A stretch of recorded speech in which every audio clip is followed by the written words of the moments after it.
2, 1.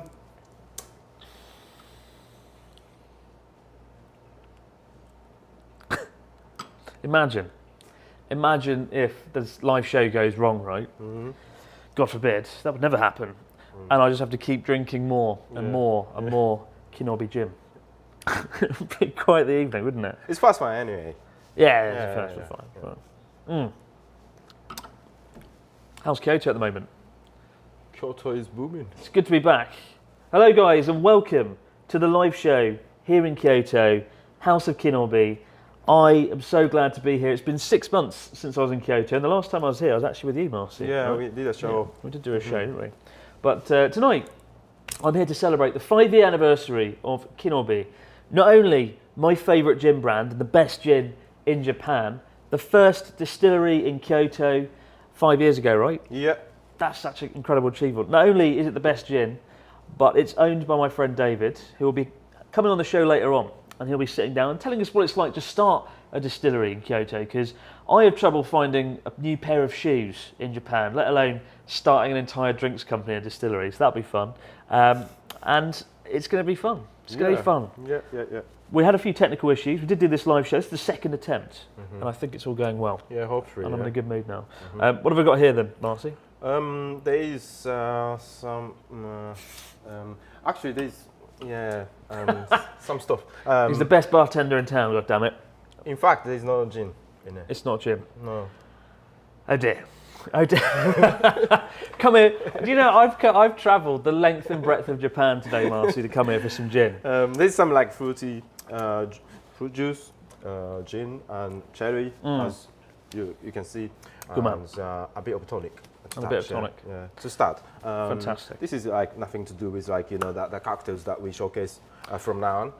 We are going to have 5 cocktails, That's why, right? like, I'm just saying this type of Absolutely. things. But still, I'll get you some water as well. Thank you very much. Because we're going to go through some cocktails. We are. 5 of them. So tonight, guys, technically the stream is sponsored. That's important to point out. But this is, I think, the 4th or 5th time I've been here now. Okay. Kinobi. Yeah. I've been here maybe 4 or 5 times. I've been here. I love this place, and not only is it my favourite gin ever, which we'll talk about in a little bit, but because it's run by a fellow Brit, I feel a special sense of rapport with it.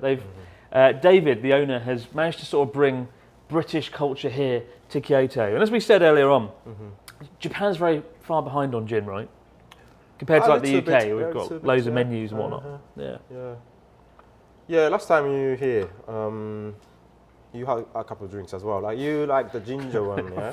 I feel judged. I had a couple of it was a responsible drinking. It was responsible. Always drink responsibly. Remember that. But hopefully we can give you a bit of a tour of this place, because we're in a 100-year-old townhouse right now, right? Beautifully renovated, opened last year. Unfortunately, not the best year to open business, right? Yeah. Given everything going on. But hopefully when you guys are able to come to Japan next year, April, fingers crossed, you'll be able to come here for yourself and check it out. Because it is not only the most stylish bar in town, but it's got the best drink in town as well. So this is a brand house, so it's not only the bar. There's upstairs, there's a gallery and the shop and seminar room that we carry out. That are some workshops. And you've got a well. Yeah, we have a well. This is a well water actually. From the well? Yeah, do you want to try? You can drink. Clean. It's clean. It soft, does look clean. Kyoto water. It does look pretty clean. You've got a well. I wish I had a well. Yeah. Is it like a literal well that you just go and put like a bucket down and bring the water up? A little bit high tech, a little bit more high tech than that. But yeah, when we found this Machiya townhouse, the well was already dug, and then there was like what's that, mortar things in there, and so we thought, wow, this is perfect. We'll take it. We use the water to dilute the gin too. For the Kinobi expressions, I spoke to you earlier. We use the water from Fushimi, but this water has got like different mineral content, and it's nice. That's pretty damn cool. The water. So there's 11 botanicals that go in this gin, 8 of which are from the Kyoto area, right? Yeah. Local. But the water's from the Fushimi area, and you probably already know the Fushimi Inari shrines, right? The sort of thousands of shrines snaking their way up the mountains. So it's pretty cool to think you get your water from there. But let's dive in. Let's have the first cocktail. And while you make that, Sure. I will chat with some of the listeners, see what's going on. So there's 5 cocktails. Might be shown on the screen too. Should I just make from the top? Go for it. Yeah. The Cosmopolitan. first one is Cosmopolitan. Classic. Using the Kinobi Gold. This is our 5th anniversary special limited release. Using 11 botanicals as well as a Kinobi classic style one. But we use Akamatsu, red pine, Japanese red pine, in place of the Japanese cypress, which is used for the Kinobi classic style. Each 5 cocktails has got like different characteristics. Some of them are enhancing like woody elements, some of them like fruity elements like citrusy. The first one is citrusy element. Cosmopolitan, as you may know. Very It's, cleverly written. Citrus vodka cocktail.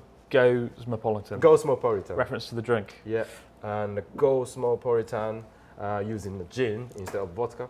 And I found Kinobi Go has got that quite sweet element of that citrus, like yuzu is very. How much gin do you drink in a week? Like, given you're behind the bar 5-6 days a week. A few sips. A few sips. Yeah. Look, I mean, I'm a light drinker, you know. you've got like 50 bottles of top of the range best gin Yeah, in that doesn't Japan. mean like I can drink as much as I want. It's a dangerous place to work as a bar, right? No, seriously. I might drink when I'm really, making a cocktail, creating cocktails. Rather than that, yeah, like one can make me happy, or 2.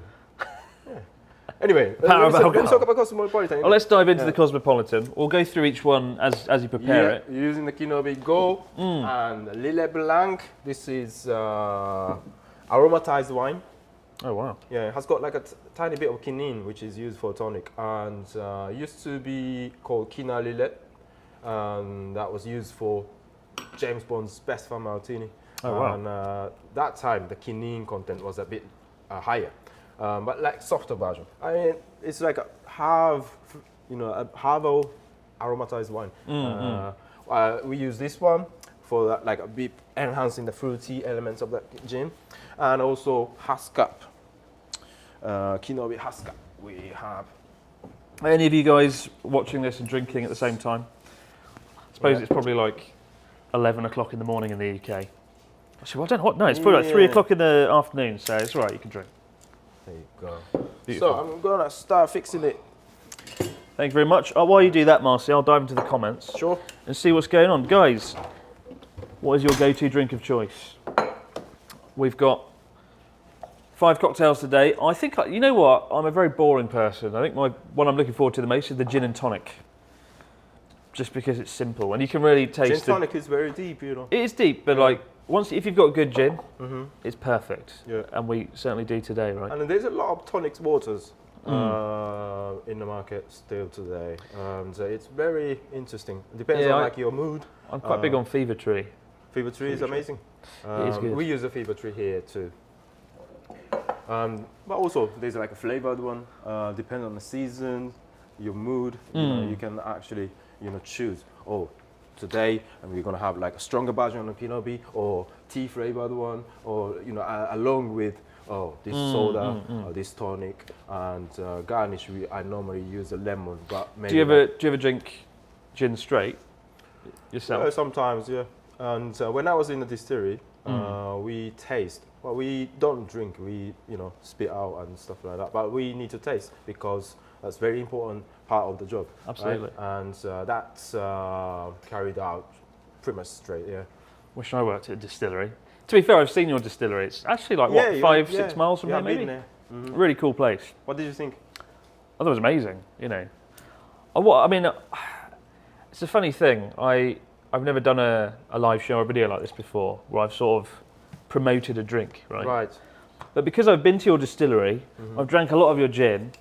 I know the owner, David. I've seen you make the gin. I've been here 3 or 4 times. Like, everything about it's so perfect. And the branding, guys. Look at the bloody branding. This is a masterclass of branding. How many awards have you won? This pamphlet is literally filled to the brim with awards. You've won International Wine and Spirit Contemporary Gin Award. You've won Best Design. You've won Best International Gin. there's just look. There's just so many bloody awards, and you've just been nominated again. We're honoured. How have you done it? What? This is insane. You've like ticked all the boxes though. And You've done also, we just had the news yesterday. We get nominated and shortlisted for Contemporary Gym Producer of the Year. Bloody hell. For IWSC this year. That's incredible. It's really, we get all excited to be shortlisted, and it's such an honour. It's. I think, and it's easy to see why when you come here. You come to the building and you meet the people, you taste the gin, you know. And we've got a video lined up. It's about a minute long, and it will show you kind of like where the drink or how the drink is made, all the botanicals in the area. Like a lot of branding when it comes to drinks, it's all very superficial. But with Kyoto Dry Gin, like all the farmers are local. Like 8 of the botanicals are from that area around the mountains. The distillery is just down the road. The first distillery in Kyoto ever. Like, it's easy to see why you've won all the awards. So I take my hat off to you.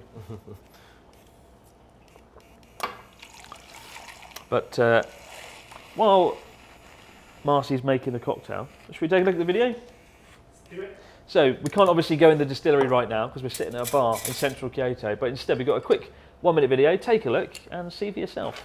Take it away.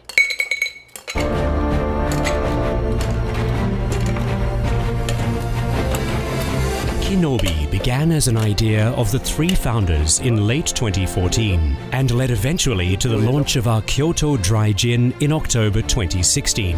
Having worked together in whiskey for 15 years, David, Noriko and Marcin were united in their desire to combine their passions for top quality spirits and Japanese culture by creating Japan's first contemporary craft gin. The idea became reality with the help of many passionate and talented individuals. Our provenance is in our people, from our farmers, experts of the shun, working with nature to preserve the purity of the crops they harvest, to our distillers, working with their hands, their noses and their palates to combine art and science in crafting and blending the spirit, and the artisans of Kyoto, working with the knowledge passed down by their ancestors to create traditionally and with integrity. No person alone can hold all of that knowledge, experience or skill, but every bottle of Kinobi produced since 14th of October 2016 does. You will find 1,000 years of Kyoto history and artisanship distilled in every bottle of our gin. Kinobi is the embodiment of Kyoto, shaped by its seasons, made by its people, born of its culture.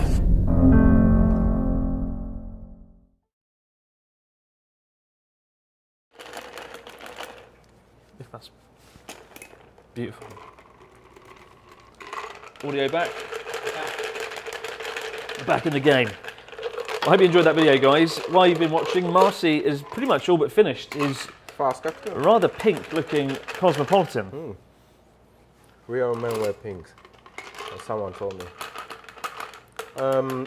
This one has got like egg whites in it. So Egg white. Can you see that froth? I can on top of indeed. it? And this Kinobi Gold on the label, there's actually gold used, yeah. That's actual gold. Apparently, and Apparently. yeah, we associate with like one of the gold merchants in Kyoto, and That's gold. they have a special technique to place on to the label. So we use that, and then pay homage to that. I have that gold leaves in a glass. Can you see it? You are. It's a lot. That's a lot of gold. Gold on the Yeah. label. Gold on the label of the drink. And this is like a Akamatsu red pine smoked dehydrated orange. dehydrated orange. I guess it's better than orange flavouring, right? Because it's actually. Yeah, like Cosmopolitan, sometimes, you know, with that orange peel and then you make the frame to it. And I got that inspiration from it. And then Cosmopolitan's Go stands for that Kinobi Go, but small actually is smoke, if that makes sense. Right. There you go, sir. Thank you very much. Cosmopolitan. The one for me. That looks beautiful. Thank you very much. Look at that. If someone comes here, how much would they expect to pay for this? Roughly. 1,300 yen. 1,300 yen, so about $12, $13. Yeah. So. No, yeah, it's about around that. So, yeah. coming for a special occasion. I mean, coming to Kyoto in general is a special occasion, right? Yeah, definitely. So, thank you very much. Cheers. Cheers, kanpai. Good work. Oh, it smells so good. It's got like a bit smoky nuts from the orange. Oh, wow. So good. I don't know which camera to look at, but it's so good. Which camera are we looking at? That one over there. I've had too much gin. No, it's quite dry as well. Yeah, dry finish, but there's like, the sweetness is like really modest to complement the gin. Is it all right to drink gold? Yeah. Yeah, it's I mean, it's not exactly food grade. It's food grade. Edible gold. Yeah. That's when you know you've made it. You can literally eat gold. That's what I'm doing tonight.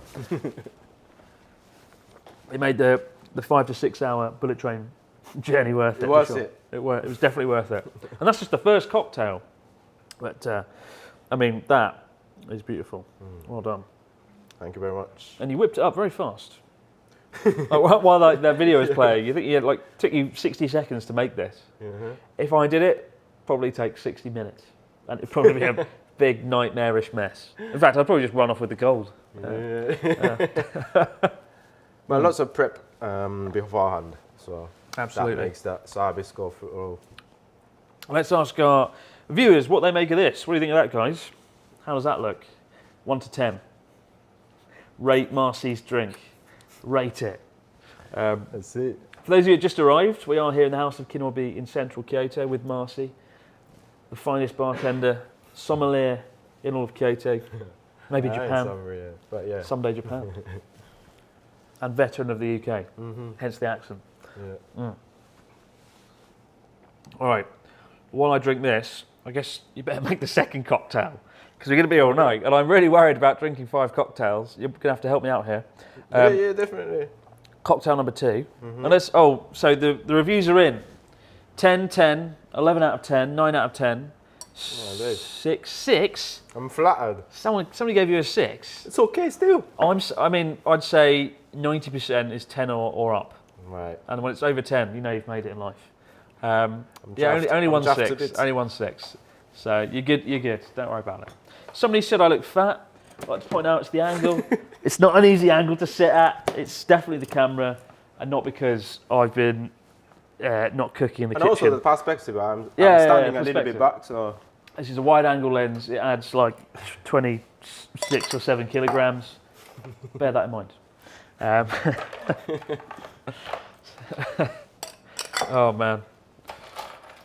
How many of you guys have been to Kyoto for yourself though? Let me know in the comments.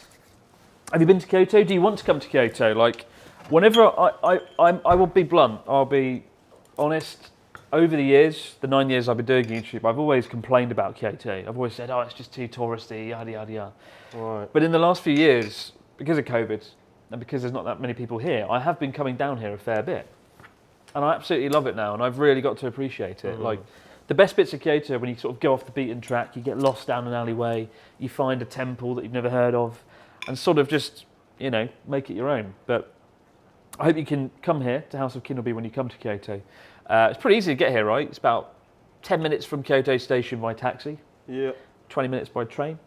And we're pretty central, right? We're quite close to... Yeah, really central.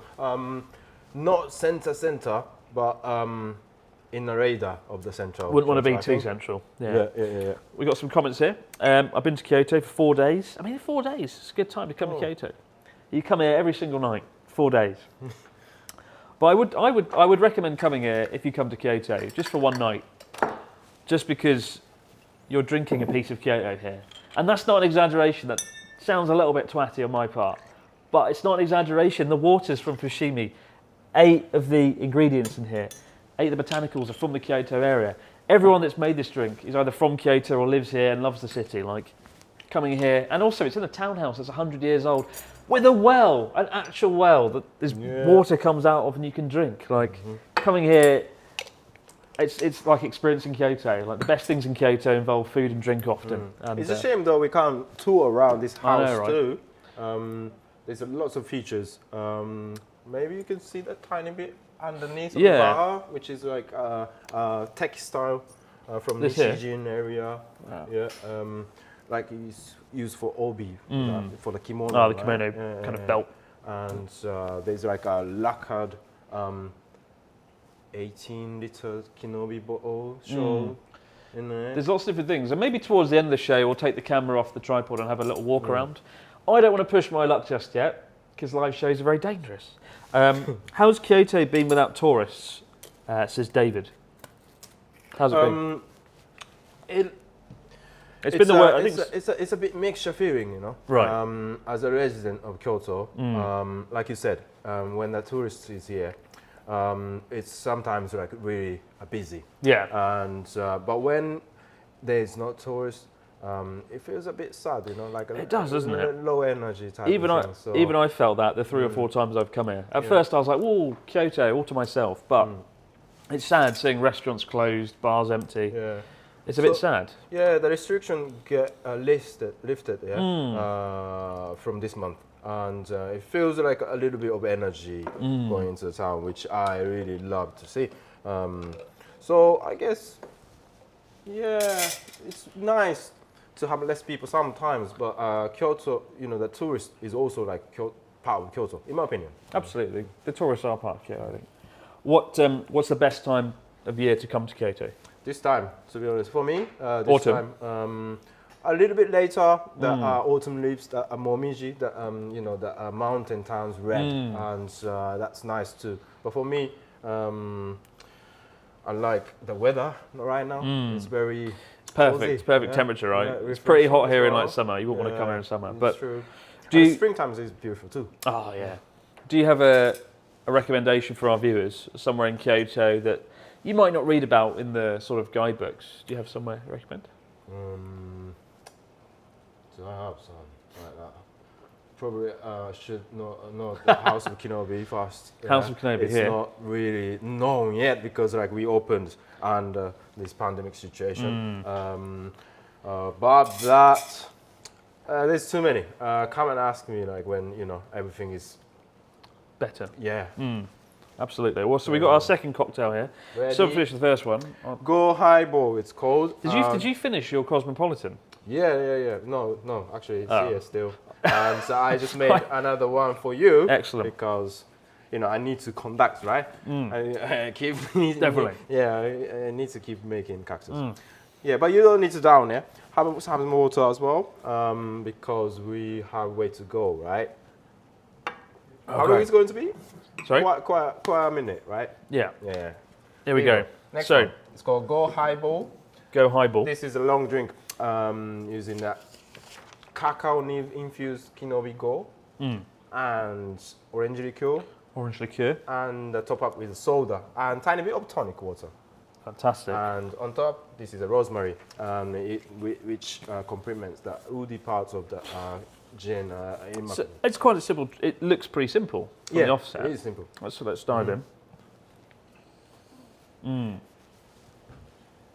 They've got those sort of unmistakable citrus undertones there. Oh yeah. It's dry, yeah? good. Yeah. Oh, I can really taste the gin with this one as well. Yeah. Oh, that's great. Beautiful. And the rosemary.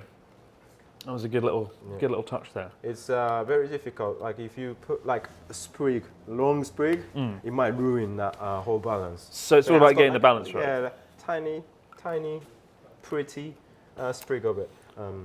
How long have you been doing this again, Marcy? How long have you been? Bartending. Yeah. And you did it in London at some pretty big Yeah, hotels. about like 10 years in London. 10 and years.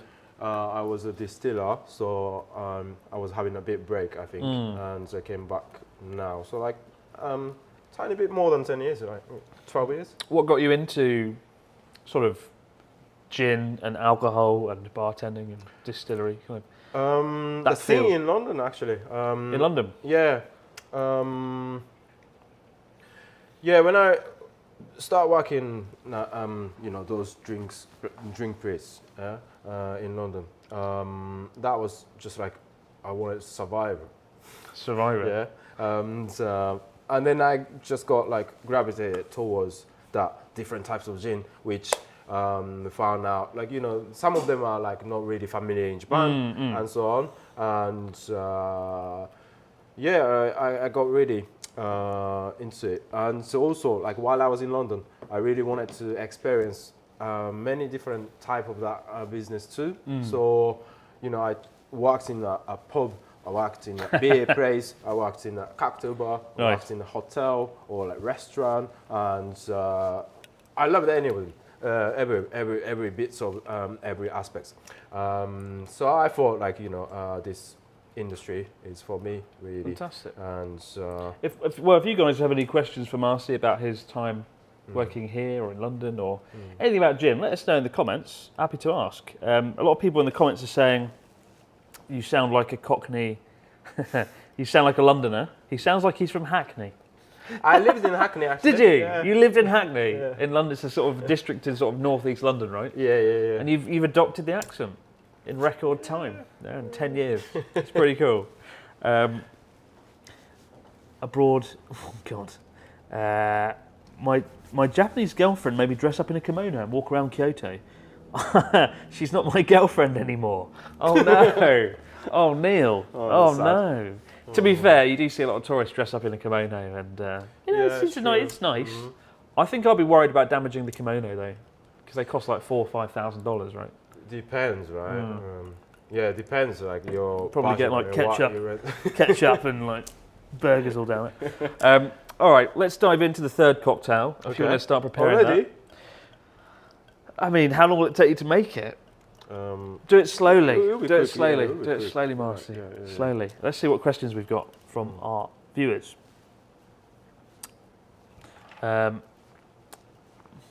What's your go-to drink?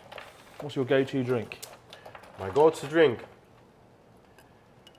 is gin. And your favourite cocktail?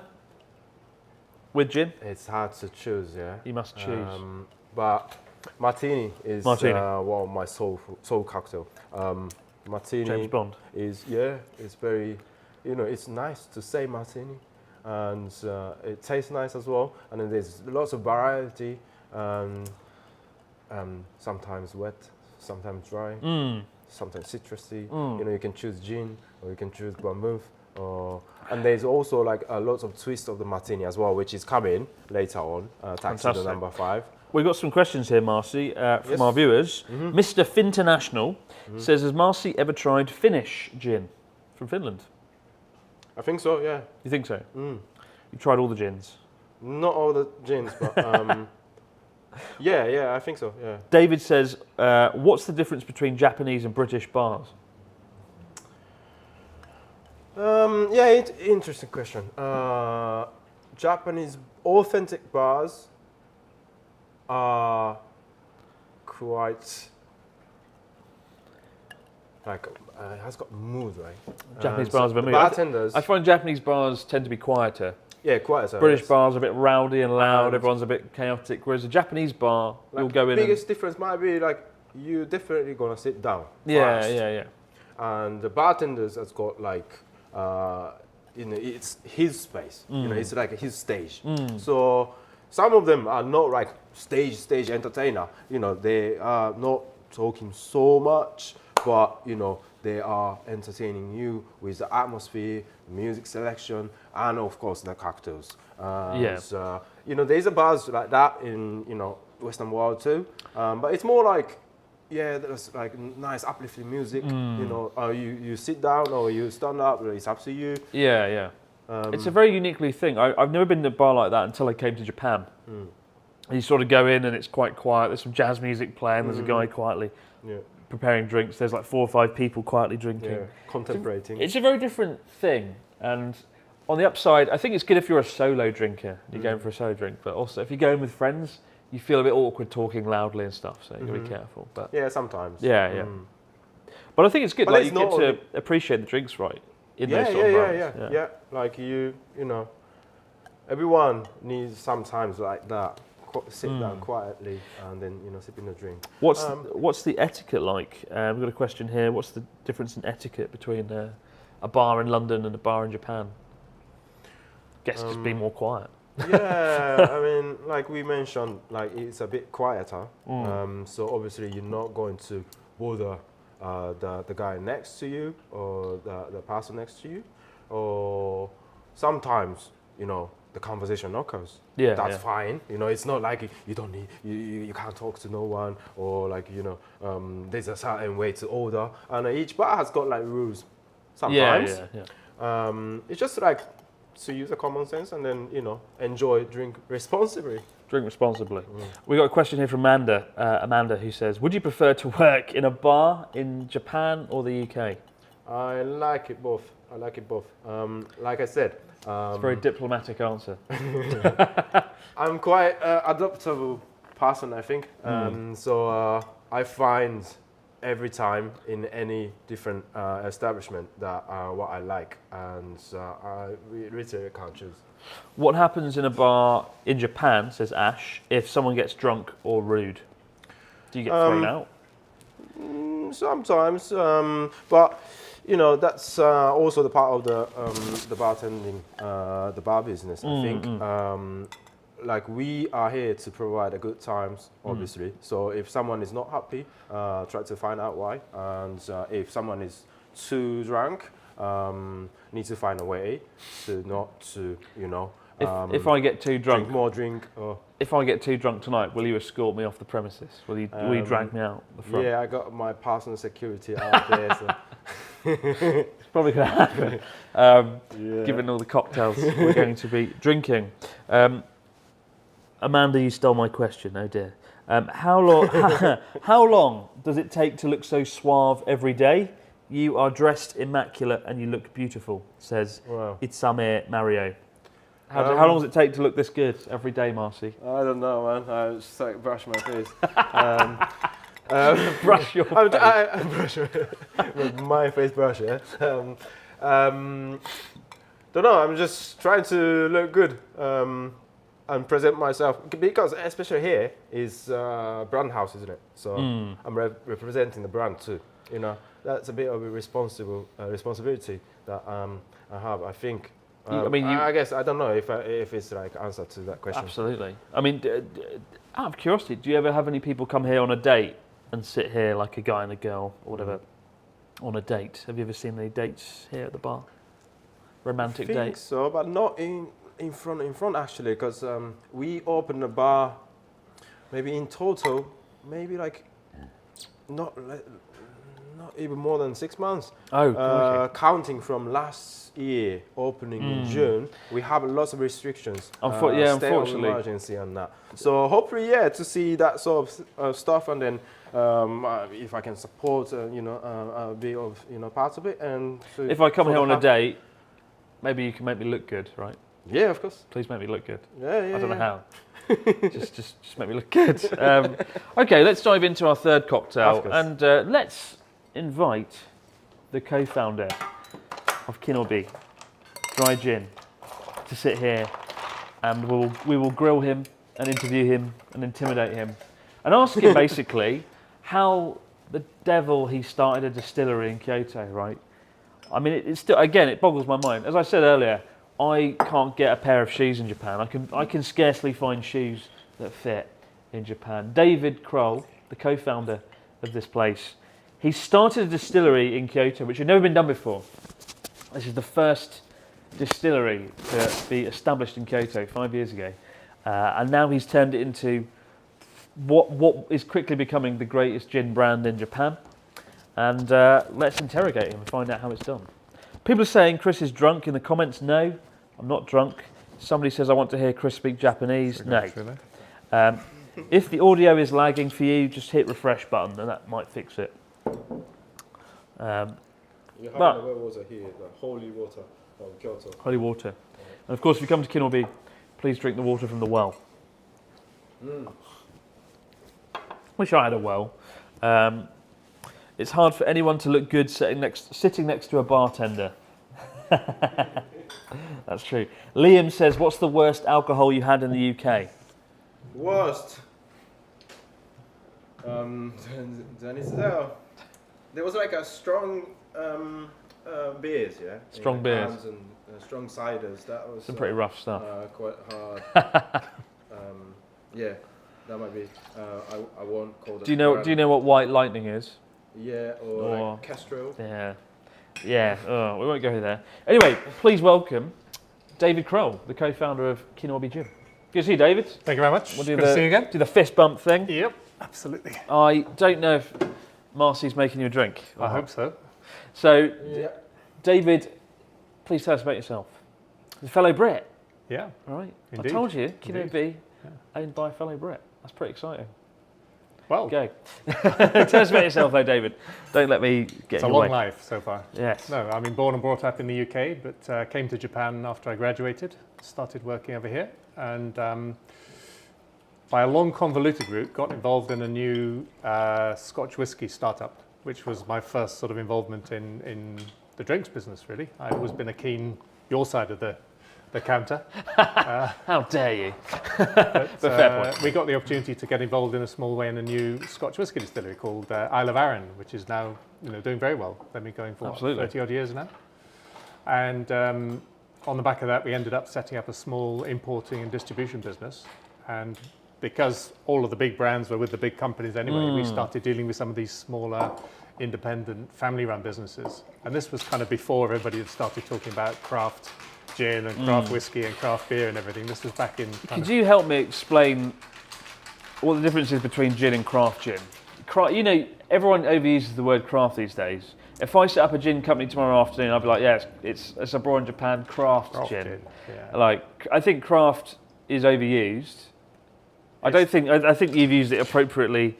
When you refer to Kinobi, it's correct. Your craft gin, but like, what is the definition of craft? Craft gin, craft vodka, craft this, craft that. We actually don't refer to it as craft gin very often. I mean, I totally agree with you. It's a totally overused word. I mean, it has no legal meaning. It has no definition. It's just. So could I make Abroad in Japan craft Absolutely, gin easily. in my bathtub?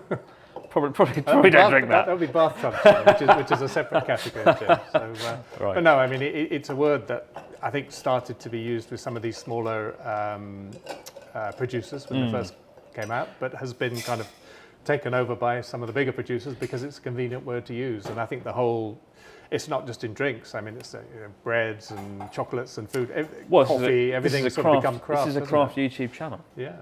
I think craft, the image it conjures up is someone working hard, someone who's passionate about their craft. Yeah, I mean, sort of that local kind of image of what a business is, right? Not a big corporation. It's sort of the antithesis of a big corporation, right? I think what it means to us is producing the best thing you can, and having that passion for it. Yeah. Yeah, it's not a job; it's a vocation, if you like. We're trying to. When we first set up Kinobi, the simple mission statement was just let's try and make the best gin we can, and let's find the best ingredients and the best people to come and help us make it. And there he is, working hard. Poor old Marcy. He's doing a great job, though. Fantastic. I mean, yeah, but it has been kind of butchered, I think, that word. So absolutely, it's not something we tend to use. We're like artisan or yeah. I mean, we'll ask you some questions from our viewers in a minute because I'm sure there's plenty about your time in Japan and how you set up an entire brand like this. It is ridiculous how successful Kinobi has become in such a short space of time. I mean, did you ever think you would win a staggering amount of awards like this in such a short space of time? Yeah. Like, how have you done it? No, well, first of all, I have two amazing partners, one of whom I've been married to for 30 years. The other one is based in the UK, and we work together very closely. I mean, I guess we have sort of contrasting skills. And yeah, I mean, it's just, I guess the idea came about, for the gin idea came about. We've been working together in whiskey for 20 years. Well, let's rewind quickly. When did you first come to Japan? You want a year? That was a long time ago. I want a year. 1985. I wasn't even born then. No, I was still in my nappies. As a Oh my God. graduate trainee. 1985. Bloody hell. Yeah, that was a long time ago. What was life like back in Japan? That was the That was boom kind of times, right? Yeah, just sort of coming towards the end of the bubble. And Was Japan really as crazy as they say it was during the bubble it was period? pretty crazy. Yeah. Because you hear about people like literally just throwing money around like maniacs. Well, I can't remember seeing that too much, but queuing for taxis in Roppongi, and it was quite a different place to now. I mean, you certainly didn't see the number of visitors that you do now. Back then, did you ever think one day I'll have my own sort of gin brand? That thought didn't cross my mind very much. No. Don't And you came here, and you got into sort of finance, right? You didn't. I was in finance initially. You didn't do the English teaching route. No, I didn't. That most of us have to do, like torture. But nice, it's not that bad. It's not that bad. Teaching's fine. The finance thing got into the drinks business through the Scotch whisky thing, and then ended up kind of working with this company, importing all sorts of different brands, not just whiskies, but craft beer was a very big thing for us. Fever Tree, which I know features widely on your channels. That's my favourite thing. Yeah, and then some gins, just as gin started growing later on, we started bringing in a few sort of premium craft gins. But at that time, we're talking what now, early 2010s, I guess. The Japanese craft gin market, to use that word, was just not developed at all. There was nothing. I mean, gin was here. It was obviously in all the bars, but it was kind of a. We're still sort of 10 years behind the UK when it comes to gin. Before we carry on, let's dive into this cocktails. What have we got here, Marcy? This is distilled gin tonic. Yeah. So using that decarbonated tonic water. Decarbonated tonic water. We wanted to shrink down the waste of the tonic water at the end of the night, and then we just keeping it, and then that fizz goes off. Sure. But that's still tonic. Yeah. It's still tonic. Using that gin and still tonic can be called still gin and tonic, right? So that's the name I suggest. It smells bloody brilliant. A form of lime juice, and so there's like a lime, a grated peel as well there. So it's kind of interesting. This is my favourite drink tonight so far already. Everything about it tastes so good. Right. I think tonic, the quinine in tonic water, just that's really refreshing. Yeah, very refreshing. Which camera are we looking at? This one. We've got 3 cameras. This is the best live show ever. I'm going to dive into the comments quickly and see what we got here. A lot of people saying that Japan in 1985 must have been crazy. It was crazy. Yeah. Good God. Miracle made it this far. And back then you lived in Tokyo, right? Yeah. So the last. But I came down to Kyoto, which was where the link with Kyoto started. As part of our kind of graduate trainee thing, we had a few days down here. We visited a few different companies and a few different temples and a few different gardens. But even at that time, I could see there was something a little bit different and a bit special with Kyoto, and I guess it always just kind of stayed there. So. Well, how long have you lived in Kyoto now? 7 years. 7 years. You lucky devil. Yeah. So you lucky devil. Came down here when we started looking at the gin business, when we'd had that idea between the 3 of us. I mean, that idea was hatched in a hotel in London, drinking martinis. Why don't we make a gin in Japan? Like you do. So, like you do. Yeah. So, Jesus. Yeah. I mean, it must have been pretty scary setting up. I mean, Japan, well known for its bureaucracy, its paperwork, difficult to get things done. Did you ever have any trouble getting to where we are now, right? Getting to where this is now, like what sort of hurdles did you face during that? This is less trouble. The distillery was more trouble, obviously, because it involves dangerous goods and high alcohol, and so we had a very long, we still do, a long, close relationship with the fire department and the tax office. Jesus. And, you mentioned earlier that we were the first distillery in Japan, so there was no precedent really. There was nothing to follow. There's plenty of breweries, there are plenty of sake brewers, but there never had been a spirits producer here. So you walk into the fire department and they have these great big thick tomes of what should happen. How did you do it? How did you set up the first distillery in Kyoto ever? That's an incredible achievement, really. We had lots of really good people working with us, local Japanese teams who were just sort of hammering away, and it's like push on the door and it's closed, push on this door and it's closed, push on this door and there's a little chink there, and you just have to keep changing the presentation until you find the right way to proceed. When you compare doing business in Japan and doing business in the UK, what are the key differences, do you find? Well, I've actually spent most of my working life over here, but I would say the biggest difference is the relationships are really long term and have to be earned here, and they're not something that you sort of say goodbye to overnight. You've really got to sort of earn your spurs and be accepted and respected. And that was one of the big things when we came to Kyoto, because it's known for being quite a difficult place to work, and we were kind of a little bit concerned about how that was going to play out. But actually, people have been incredibly welcoming. It's great, and because it's a much smaller place than Tokyo, the personal network is really fast and really, really efficient here. So a tea producer will introduce us to a guy who grows yuzu, will introduce us to a guy who designs bottles, and it's all kind of very organic in that sense. I mean, at this point, I'm guessing it's quite easier. It's a lot easier to foster those relationships, right? But early on, it must have been pretty difficult to get people on board. I mean, did you ever have any companies that sort of looked down on you, or were like, sure, go away? Many. Because a lot of the companies we're dealing with, a lot of the companies in Kyoto are multi-generational companies. You mentioned the sake brewery earlier, where we get our water from. The president is 14th generation. And just think about that, 14th generation. 14th generation. What? I mean, I don't even. What is that? That's 1,000 years, probably. 1675 they were founded. Jesus. But you're thinking that lineage of 14 Tokugawa Ieyasu probably popped down for a drink. Yeah, Like, that's crazy. For them just to keep the business going successfully during that time is incredible, really.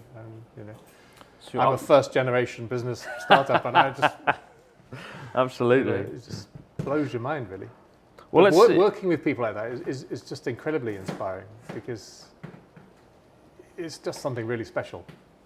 And Absolutely. the fact that Kyoto's contributed all these arts and crafts and foodstuffs and everything else as well. Well, I think you chose the best place in Japan to set up Absolutely. an organisation like this, a distillery. Kyoto. When you think of Kyoto, Kyoto is sort of synonymous with craftsmanship, expertise, history, traditions. In a way, Tokyo's not. Tokyo's sort of futuristic playground, and I think you chose the right city to do it. Definitely. I mean, there's all that inspiration here, and that craftsmanship and that beauty and that whole history of making things really, really properly. But actually, it's very innovative as well. There's a lot of design work done here. There are lots of IT companies. Well, I mean, Marcy told us earlier that this contains gold leaf. Yes. Yeah. The pattern is gold leaf. Yeah. Gold. Yeah. Gold on the packaging. Have you ever had gin? Where there's been literally gold on the packaging? No, speaking of that. That's insane. Marcy talked you through our special bottles. No. You can see those. Now, speaking of that, Good God. I was waiting for that time to introduce these beautiful, exquisite bottle set we produced for our 5th year anniversary. Not only this bottling, this is Kinobi 5G. Right. So, I mean, if you could, sorry, Marcy, you don't have a microphone, so I think we'll have to get David to talk us through it, You unfortunately. can't hear me. That's fine. Okay, so those are 5 of our most popular expressions of Kinobi gin. The regular gin, this one is in the middle. And then it's Kinoti, Kinobisei, Kinoto, which is an old Tom style gin. And then on the right hand side is a new product, a Kinobai, which is the plum and berry liqueur. So this is your 50th anniversary, so you've made this set here to sort of celebrate that. And then we sent them to our local goldsmith, who lives just down the road, very close to here. And his business has been around for 300 odd years as well. And they decorated the Golden Temple and everything. And I love the way when we refer to a company in Kyoto, there's always like 300, 500,000 years of sort of just history, ancestral sort of, But we don't have that in the UK, really, do we? And then one of his craftsmen just literally decorated each of these bottles by hand, a piece at a time. So by hand. There are 50 sets, but none of the bottles are alike. They're all completely unique. How many do you have for your own personal consumption? As yet, none, but I'm working on that. Bloody hell! Yeah. And how much is this? That's 150,000 yen. So that's £1,000. £1,000, $1,500 for this 5-set gin, Kinobi, gold-plated drinks. Like somebody said in the comments, Chris must be drunk. He's saying that there's gold on the packaging. I'm not drunk. There's literally gold on the packaging. I'm not. I probably am drunk, but there is gold on the packaging on the normal Kinobi, let alone the 5G set. I keep thinking 5G wireless internet. Yeah. But 5G. I mean, that's incredible. And how many have you made of this? We've made 50 sets. And how many have you And it sold? went on sale today, and I think we've sold about half so far. Bloody hell. So, yeah, I mean, encouraged at the start. that is incredible. But I like the idea that each bottle is sort of unique to itself. Yeah. You know? Yeah. And if you look at it as 5 bottles of gin, it's obviously very, very expensive. But Sure. it's a unique piece of art. That's the thing. Well, That's I mean, what it's intended to be. If I was celebrating my 5th year anniversary of having the first distillery in all of Kyoto, I'd probably make a $1,500 set of gin as well. Like, I think that's, I think it's pretty damn cool. And the box itself, it looks like it's made out of some pretty damn good stuff. Yep. What is this? This isn't hinoki wood, right? Paulownia, isn't it? It looks like the wood they use for baths and temples. Yeah, in it's not Kyoto. hinoki actually. It's kiri. Yeah. Kitty. Well, if you guys have questions for David, please fire away in the comments. I'll interrogate David on your questions. And Marcy, would you like to dive into the 4th cocktail of the evening? Sure, sir. Chris is adorable when drunk. Do I look drunk, David? Compared to last time I saw you, you're stone cold sober, Chris. Oh dear. Oh dear. Honesty is the best policy. You had a good time, man. Oh man. That was a long day. T Club says, David, do you have any famous celebrity customers? Famous celebrity customers. Aside from yourself, of course. Wow. Definitely. I'm not sure we do, actually. Do you know famousbirthdays.com? Of course you do, it's your favourite website. Yeah. I'm ranked 1,200th on famous birthdays. You look disgusted. Yeah. No, I'm not famous. But seriously, like, no celebrities have come here yet. Well, we haven't had any visitors, really. Right. As Marcy mentioned, one of the saddest things is we opened this last June and it's been closed more than it's been open. So hopefully we're going to put that right. Hopefully we will have lots of celebrities. Well, I'm good Everybody's friends very with, do you know Hyde from Larkin CL? Yep. Practically best friends. I'll get him down here. and that's pretty much it. I don't think I have any other friends. Actually, you met our friendly Canadian Rakugo artist this afternoon, didn't you? He was in Sunshine. Oh no, he left before you came, actually. Damn it. So he's about as tall as I am. He wears a kimono. He's Canadian, and he's very famous for doing Rakugo. He's one of the very few foreigners who have been through all the sort of official Rakugo There you go. courses and accredited and appearing in the Broadway and everything. Bloody hell, that's pretty cool. What is the main inspiration of the Japanese culture in these beverages? Well, I mean, it's made by Japanese people. The 8 out of 11 of the botanicals are from around the Kyoto area, right? And it's worth talking about that for a second, because most gins would have ingredients from around the world. If you take an average London dry gin, most of the ingredients will come from literally, from Africa, from Asia, from South America, whatever. And a lot of that, I guess, originally was because of the British Empire and people bringing in peppers and spices and bits and pieces, and these were the ingredients that the London distillers had. And we've tried to turn that around a little bit and source as much as we can locally. Obviously, we can't get juniper in Japan or orris. So that's one of the few things you can't get import. here, juniper. Yeah. So it's imported from Macedonia? Yes. Right? Yeah. I mean, But like, say, the yuzu, for example, that's ready in 2 weeks' time, and we're all going up the road a couple of hours, and we'll be climbing up the trees and picking it. So it's, that's it's the beautiful very thing. local. The first time I came here was about a year ago, 18 months ago, and meeting you and everyone, it kind of made me realise the sort of with a drink, you sort of don't really think about it when you drink it, right? You just drink it and that's it. But when you think about everyone that's been involved in every stage of the alcohol, from the people that farm the ingredients, the people that make it, like it's kind of completely turned my impression of alcohol on its head. Yeah, I think we all have days like that when you just want to drink. But I think equally a lot of people now want to really enjoy all the backstory as well. Sure. Exactly. It's like you say, who made the ingredients, what's gone into it, who's been serving it. There are all these different elements that go into it, the design and the packaging and everything. So people can enjoy it on many, many dimensions. It's not just something cold hits in the back of your throat. So it's, we've got some questions here from our viewers. Why was Japan such a crazy place to live in the 80s? Well, the economic well, there was no boom, Kinobi right? then, so I think people were There was probably no kind of, Kinobi. Yeah. I mean, the 80s with the economic bubble, right? Yeah. Everyone in Japan had stock market silly was amounts of money. crazy, property Yeah. prices were crazy. There was just money was literally On trees. growing on trees. Thank you, Mas. Can you speak Japanese, David? Hi. A little bit. 日本語上手ですか？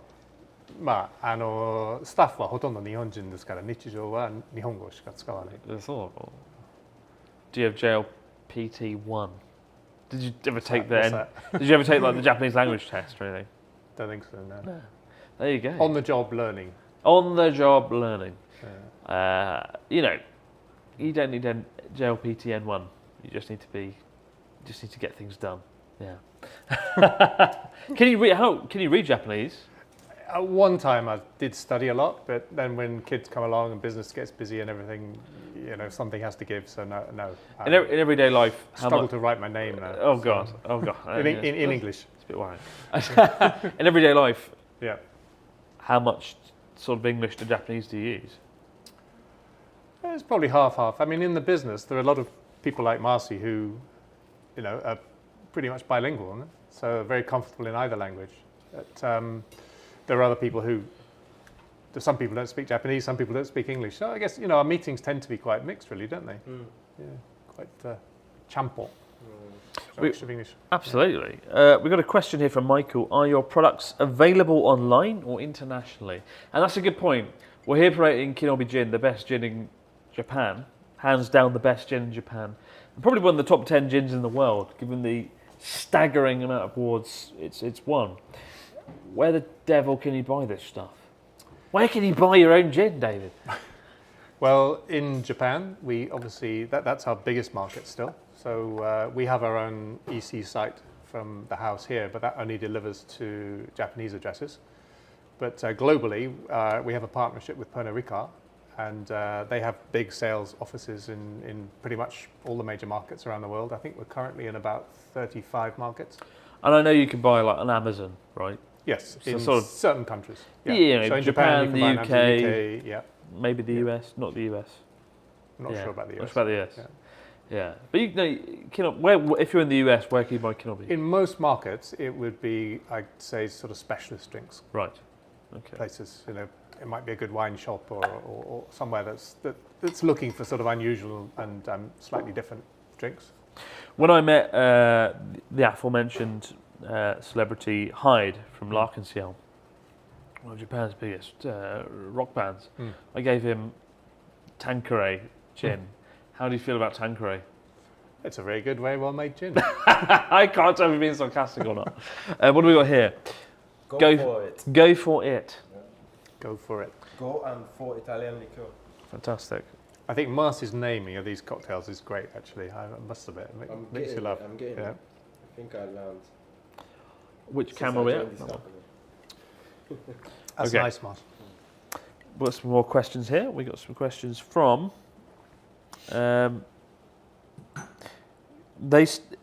Chris. David and the team started putting together in 2014. But how much work was it before they started making the? How long did it take you to actually sort of refine the gin and get it to a point where it was good? You know, I'm starting a Broad Japan gin tomorrow. Yep. Tomorrow's Friday. Yep. I'm going to start my own gin brand. I'm going to take on Kinobi in my bathtub. How long will it take me to refine that gin to get to a point that's drinkable, edible, brilliant? Because you've been going 5 years, right? We talked about earlier, organisations in Kyoto been doing it 200, 300,000 years in some cases. How the devil did you get it to a point where you can actually have not just good gin, but bloody good gin in 5 years? Well, I mentioned the tax office before, and the way things work here, which is... I know we really shouldn't be talking about tax office on the call, but the way things work in Japan, which is slightly different to overseas markets, is that you have to do everything before they will consider to give you a license. So we had to find a distillery site, we had to build a distillery, we had to equip it with all the stills and the tanks, we had to find all our staff, and we had to prove to them that we had a market, and then they came along and did an inspection to see if they'd give us a license. So you've basically put all your money in and all your time and all the effort, and you know that took probably 15 months, 18 months. But the question you're asking is about the liquid. So because we didn't have a license, we couldn't distill in Japan. So what we did is we got a whole load of ingredients that we thought might be interesting, like the yuzu and like the sansho, took them to the UK, borrowed a friend's distillery, and then distilled them all individually. And so we had all these we had a library of little sort of flavors, basically, and then brought those back to Japan. And then we started doing kind of, taste trials and blending trials and things to see. So by the time we got our license here, we were already quite a long way down the road. Jesus Christ. And then it was, I think, between getting the license and actually the anniversary of today, starting to sell Kinobi was 2 months. So it was very, very short at the end because we'd done all this, pre-work overseas, really. That's bonkers. So That's ridiculous. that's the only way You you took can your do it. entire product back to the UK, 8,000 Well, miles we took all the away. ingredients, 8,000 miles down the road. to distill it there, yeah. Bloody hell. Yeah. I mean, that's a really good... And we had, sort of- I think, something like 60 or 70 different botanicals altogether. Was there ever a point where you thought, we're done for, it's time to give up? No. Really? I think the hardest thing was we said we wanted to set out to make a craft Japanese gin, but there was nothing else really on the market at that time. So we didn't have a target. We didn't have anything to compare ourselves to. Well, who were you right? I mean, gin was available in Japan at the time, right? Overseas gin was available, imported gin, and there were a few mass-produced Japanese gins, but they were very, very kind of economy level. Right. Gins Made in a that- big that vat wouldn't be used. in Yeah, Saitama. but there was nothing like a sort of international standard craft gin available at that time. So there was nothing really for us to aim for. So why was Japan so late to the party when it comes to gin? I don't think it's just gin. I think trends tend to work that way. They work. Yeah. Is that clockwise? Yeah, they work clockwise around the world, don't they? They start kind of in the American West Coast, I think, come into UK and Europe, and then latterly into Japan and Asia. And, Well, I mean, we've seen that with a lot of things. Whiskey is the same. Craft beer. In the world of, well, I mean, certainly in the world of YouTube, fun fact, where Japan is about 5 to 6 years behind the US and the UK. I think that's just I the don't way sort of take kind the of trends influences tend to seriously. work. So I guess it's the same with gin, right?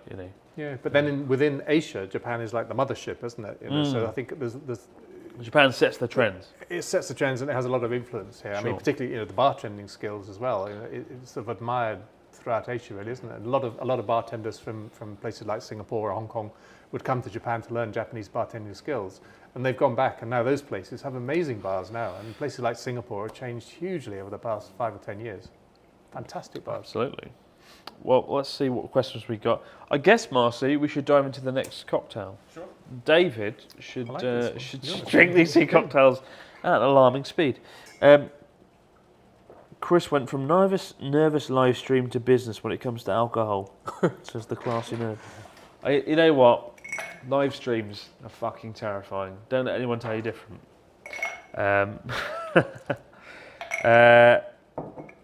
I wake up when you're talking about alcohol. Are you suggesting I day drink, Chris? Says Takeda. Yes, I suggest you drink alcohol during the day in moderation. Please be careful. And responsible. And responsibly. Do you still feel like a foreigner after 30 years in Japan? That's a big question. That's a very interesting question. I mean, You came in 1985, right? yeah, but then went back and I worked in London for a while and Right. came back, so I guess probably 1990, 1991, semi-permanently. When I was Since born. then Now I feel there you go. old or young. But I mean, I made a video a few months ago and I sort of talked about how, as a foreigner in Japan, you're always going to be kind of an outsider in some respects. But that might not necessarily be bad. Someone who's lived here 30 years, how do you feel about that? It's a really interesting question. I mean, to give you my very personal take on it, I think you're absolutely right. You never are going to be Japanese, and you've just got to accept that and get used to it.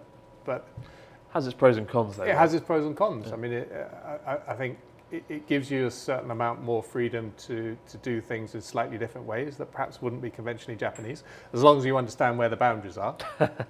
Well, yes. But you're never going to be 100% accepted as being Japanese. I mean, as you've said, the language itself is a great challenge to most people. But it's finding that sweet spot between being able to not get away, that sounds a bit cynical, being able to do things that Japanese people would find it difficult to do culturally without kind of offending people. Sure. And I mean that in a business sense and a personal sense. And I find that's an interesting point about Japan. Like people know. People in Japan realise when something is outside of their remit, something's outside of their knowledge. They realise they need sort of foreign knowledge, you know. But it's a strange thing to comprehend. I've been in only 9 years now, and you know, it's a strange thing to try and get your head around. Always being a sort of an outsider figure. Yeah, it's finding that balance and feeling comfortable with it, I guess, isn't it? And, but I mean, it didn't stop you from starting the distillery and. Well, not at all. No, I mean, you know, I think particularly with a place like Kyoto, coming in with outside eyes, with a different set of eyes. Kyoto of all places, right? Yeah. It's seeing it from a different pair of eyes, not with a traditional kind of Japanese upbringing, in some way helps you appreciate the assets and the beauty of the place and what it has to offer and the inspiration. For our viewers that love Kyoto, and many, hopefully will come to Kyoto in April next year, when potentially Japan will reopen, what places do you recommend that they visit and explore that aren't the House of Kinobi, which hopefully they will come and visit and experience for themselves? You asked Marcy that question before. I did. And I thought, God, I don't know how to answer that question. But you've got to bloody try. Come on, you can do it. You've been here a long time. Farms. I mean, there are lots of places. There are so many hidden little secrets in Kyoto. Kyoto is like an onion, you know. You just the more times you come here, you peel away the layers. Even when you've lived here for even lived here much longer than I have, you're still going to suddenly find all these little sort of hidden secrets down an alleyway. Or, you know, one of my favourite experiences was a friend of mine is a champagne importer, and he'd arranged an event in a temple in the north of the city. So we were all sitting there having a meal and lots of champagne. It was all very nice. And I ended up speaking to the priest, the head priest of the place.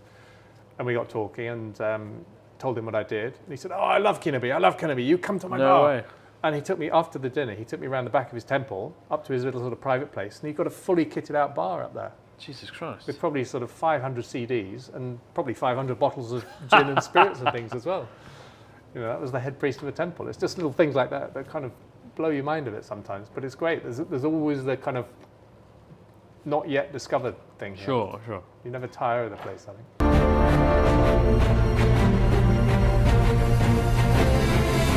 Kinobi began as an idea of the three founders in late 2014 and led eventually to the launch of our Kyoto Dry Gin in October 2016. Having worked together in whiskey for 15 years, David, Noriko and Marcin were united in their desire to combine their passions for top quality spirits and Japanese culture by creating Japan's first contemporary craft gin. The idea became reality with the help of many passionate and talented individuals. Our provenance is in our people, from our farmers, experts of the shun, working with nature to preserve the purity of the crops they harvest, to our distillers, working with their hands, their noses and their palates to combine art and science in crafting and blending the spirit, and the artisans of Kyoto, working with the knowledge passed down by their ancestors to create traditionally and with integrity.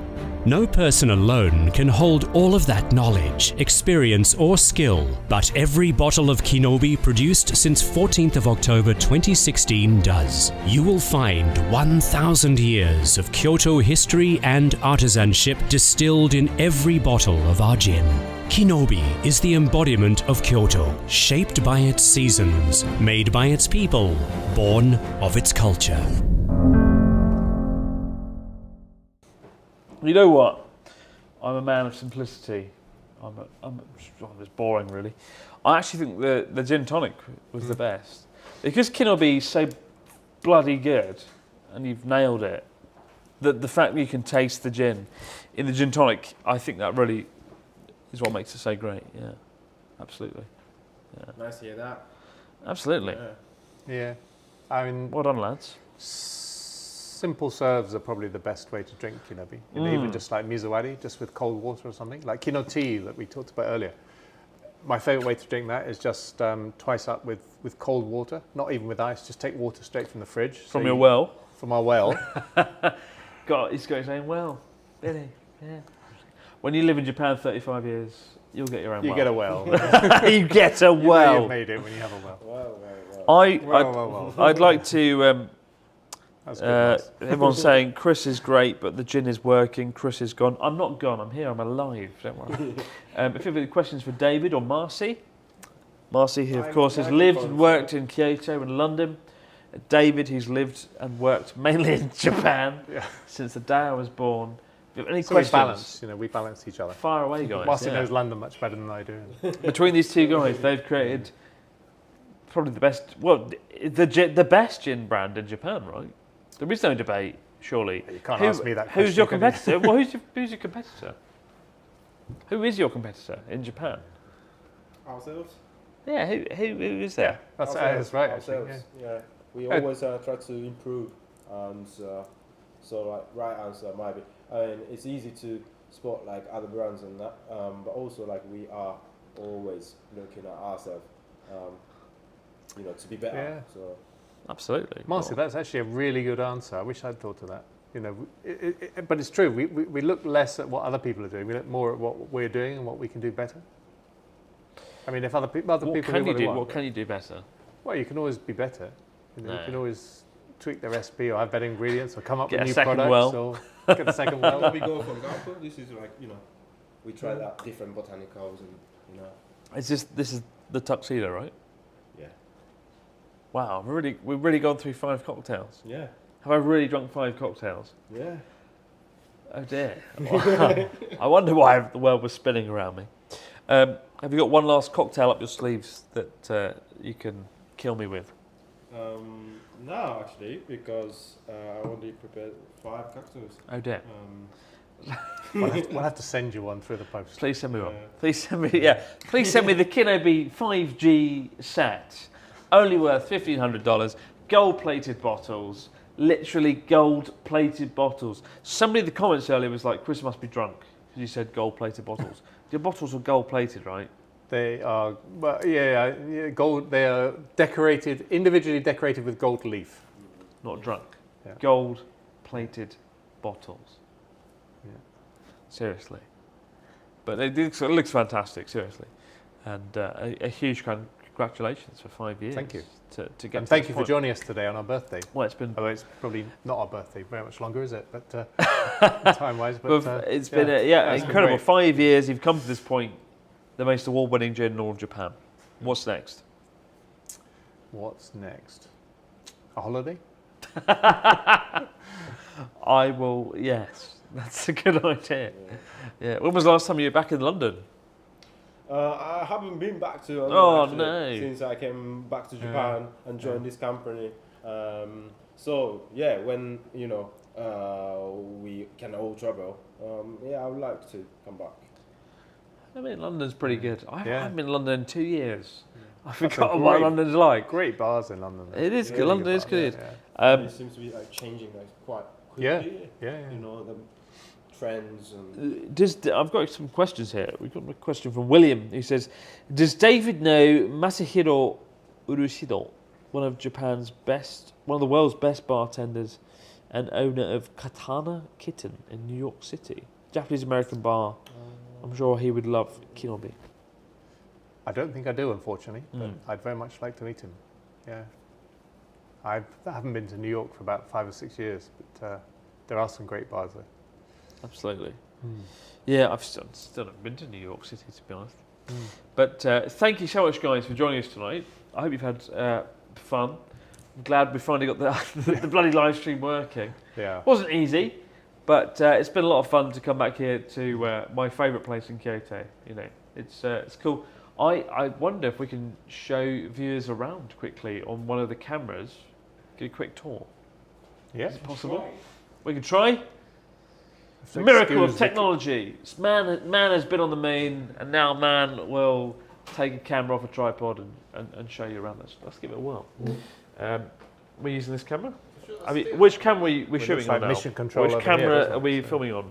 This one right here. Right. Okay. So we have David and... It's supposed to keep it down. Yeah, well, over here. So over here we have the sort of the bar zone.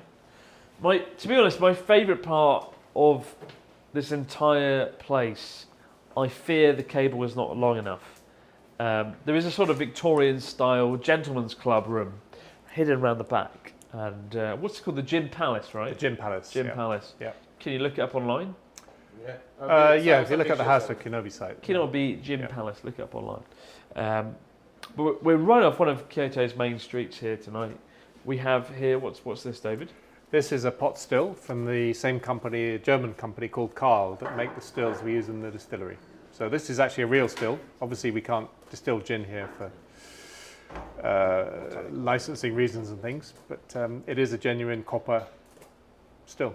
It's terrifying. There's a lot of space in there, bloody hell. Yeah. So, we put our rice spirit in there, we put our botanicals in there, we'd boil it all up with steam, and we'd get gin or one of our elements coming out of the top. Get in there. Still life. Absolutely. But House of Kinobi, we can't shoot the best rum tonight. I think we're going to have to end it there.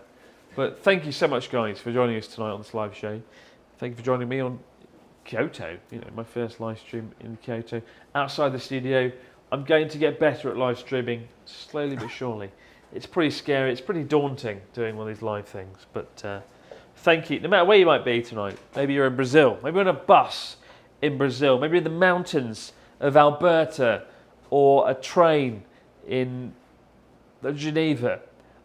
Well, there's so many people watching this, there's so many people. Thank you guys for joining us on this live show. We've had a lot of fun tonight. Thank you, David. Thank you to Marcy. Thank you. And when Kyoto finally opens up and Japan opens up sometime in the next sort of 6 or 7 months, and I think our fingers are crossed for April. April. Yeah. Hopefully in April Japan will reopen.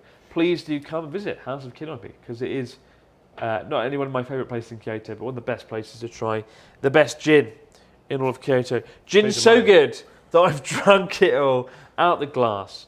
But it's a fantastic place, and deserves to be seen and experienced for yourself. Any final words, David? I just thank you to all the viewers. Sorry about the technical issues we had at the beginning. All well beyond my skill set, but it's great to be able to sort of share some of our passion and some of our experiences. And as Chris says, we hope we'll see as many viewers as possible here in coming years. Absolutely. I mean, it's not been the best of years to open a bar in Kyoto, but hopefully things will go back to normal very soon. But thank you guys for joining, and I hope to see you soon right back here on the Chris Broad channel for another live show with less technical issues and less alcohol, because I've drunk probably too much tonight. Let's not beat around the bush. Responsibly, you've drunk it responsibly. Yeah. That's the key. Yeah.